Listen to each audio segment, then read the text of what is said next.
जय हिंद बच्चों, स्वागत है अपने इस YouTube चैनल में। एक बार फिर से हम कक्षा 12 के विद्यार्थियों के लिए ज्योग्राफी यानी भूगोल के महत्वपूर्ण प्रश्न लेकर आए हैं, जो परीक्षा से वेरी इंपॉर्टेंट रहेगा बच्चों। NCERT रहेगा और सभी बोर्ड के स्टूडेंट्स के लिए महत्वपूर्ण रहेगा और कॉम्पिटिटिव एग्जाम यानी नौकरियों में ऐसे क्वेश्चन पूछे जाते हैं। तो चलिए देर न करते हम बच्चों क्वेश्चनों को देखते हैं। पहला क्वेश्चन है, वर्ष 2011 की जनगणना के अनुसार भारत की जनसंख्या निम्नलिखित में से कौन सी है आपको बताना है। तो पहला बच्चों डी हो जाएगा 121 करोड़। देखो बच्चों ये 2011 की जनगणना है, क्योंकि जो जनगणना होती है 10 वर्षों के बाद होती है। अब जो है 2021 में होगा, क्योंकि कोरोना वायरस कारण जो है 2021 में नहीं हो पाई, तो इसलिए 2024 या 25 में जो है जनगणना होगी, क्योंकि 10 वर्ष बाद जनगणना होती है। तो 2011 की बात हो रही है बच्चों, तो 121 करोड़ जनसंख्या है भारत की। ठीक है भैया, देखो ये सब क्वेश्चन वेरी इंपॉर्टेंट है, लगातार कई वर्षों परीक्षाओं में पूछे जा रहे हैं। अगला क्वेश्चन, निम्न में किस राज्य की जनसंख्या सर्वाधिक है? निम्न में किस राज्य की जनसंख्या सर्वाधिक है? इन चारों राज्यों से आपको बताना है। सही जवाब बच्चों यहाँ ये हो जाएगा, महाराष्ट्र हो जाएगा। अगला क्वेश्चन देखेंगे हम लोग। चलिए बच्चों अगले क्वेश्चनों की ओर चलेंगे। वर्ष 2011 की जनगणना के अनुसार भारत का जनसंख्या घनत्व कितना है? जनसंख्या घनत्व बच्चों जो है 382 प्रति वर्ग किलोमीटर। प्रति वर्ग किलोमीटर कैसे होता है बच्चों? जैसे 1 किलोमीटर इधर, 1 किलोमीटर इधर, किलोमीटर इधर, 1 किलोमीटर इधर, इसी को कहते हैं प्रति वर्ग किलोमीटर में निवास करने वाले व्यक्तियों की संख्या को क्या कहते हैं? जनघनत्व कहते हैं। तो 2011 की जनगणना के अनुसार भारत जनसंख्या घनत्व कितना है? 382 प्रति वर्ग किलोमीटर, यानी 1 वर्ग किलोमीटर में 382 लोग जो है रहते हैं। निम्नलिखित राज्यों में से किस एक में जनसंख्या का घनत्व सर्वाधिक है? देखो 4 ऑप्शन आपके सामने दिए गए हैं। इसमें सही जवाब बच्चों ए हो जाएगा, पश्चिम बंगाल। इन चारों में सही जवाब क्या हो जाएगा? पश्चिम बंगाल, जिसकी राजधानी क्या है बच्चों? कोलकाता है। उत्तर प्रदेश राजधानी कहाँ है भैया? लखनऊ है। पंजाब की राजधानी कहाँ है? चंडीगढ़ है। केरल की राजधानी कहाँ है? तिरुवनंतपुरम है। निम्नतम जनसंख्या घनत्व पाया जाता है। न्यूनतम जनसंख्या घनत्व जो है कहाँ पाया जाता है? तो बच्चों मिजोरम में। सब पूर्वोत्तर राज्य है, ये सब पूर्वोत्तर है, पूर्व और उत्तर में स्थित है।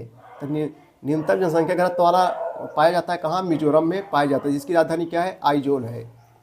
भारत के किस राज्य में जन्म दर सबसे कम है? आप लोग समझ गए बच्चों, जन्म दर भारत के किस राज्य में जन्म दर सबसे कम है? तो 6 का सही जवाब हो जाएगा जो है केरल। ठीक है। 2011 की जनगणना के अनुसार निम्नलिखित में से कौन सा राज्य सबसे कम नगरीय है? अगला क्वेश्चन है कि 2011 की जनगणना के अनुसार निम्नलिखित में से कौन सा राज्य सबसे कम नगरीय है? तो बच्चों सी हो जाएगा, हिमाचल प्रदेश। हिमाचल प्रदेश। जनगणना 2011 के अनुसार भारत में सर्वाधिक जनसंख्या वाला राज्य कौन सा है? जनगणना 2011 के अनुसार भारत में सर्वाधिक जनसंख्या वाला राज्य कौन सा है? तो बच्चों उत्तर प्रदेश। आप लोग जान रहे हो, जिसकी देशों में गिनती होती है।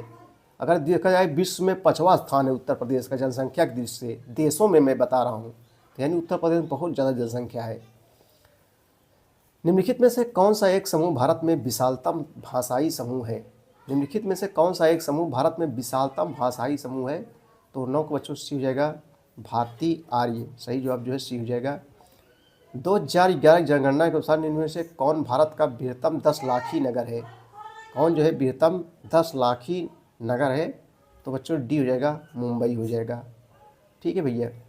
निम्नलिखित में से कौन भारत में दूसरा सबसे बड़ा धार्मिक समुदाय है? बौद्ध, ईसाई, मुस्लिम, सिख है।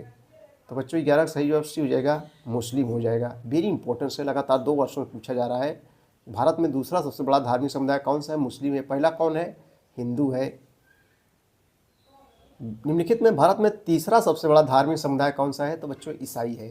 सही जवाब जो है सी हो जाएगा। ईसाई धर्म के संस्थापक ईसा मसीह को माना जाता है। बौद्ध धर्म के संस्थापक बच्चों महात्मा बुद्ध को माना जाता है। मुस्लिम धर्म के संस्थापक हजरत मोहम्मद साहब को माना जाता है। सिख धर्म के संस्थापक किसे माना जाता है? गुरु नानक देव को माना जाता है।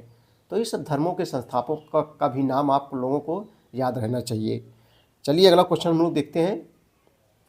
वर्ष 2011 जनगणना के अनुसार निम्नलिखित में से किस राज्य में नगरीय जनसंख्या का अनुपात सर्वाधिक है?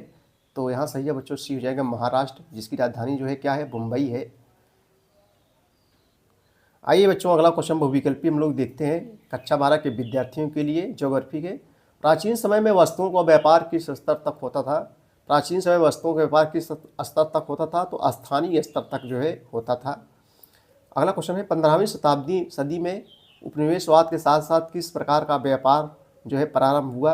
तो बच्चों 2 का सी हो जाएगा दासों का व्यापार जो है प्रारंभ हुआ। अंतर्राष्ट्रीय व्यापार को कितने प्रकारों में विभाजित किया जाता है? अंतर्राष्ट्रीय बच्चों आप लोग समझ रहे हो, जब एक देश से दूसरे देश से व्यापार होता है तुझे जो है अंतर्राष्ट्रीय व्यापार कहते हैं। अंतर्राष्ट्रीय व्यापार को कितने प्रकारों में विभाजित किया जाता है? तो 3 का सही है बच्चों जो है सी हो जाएगा, ए और बी दोनों हो जाएगा।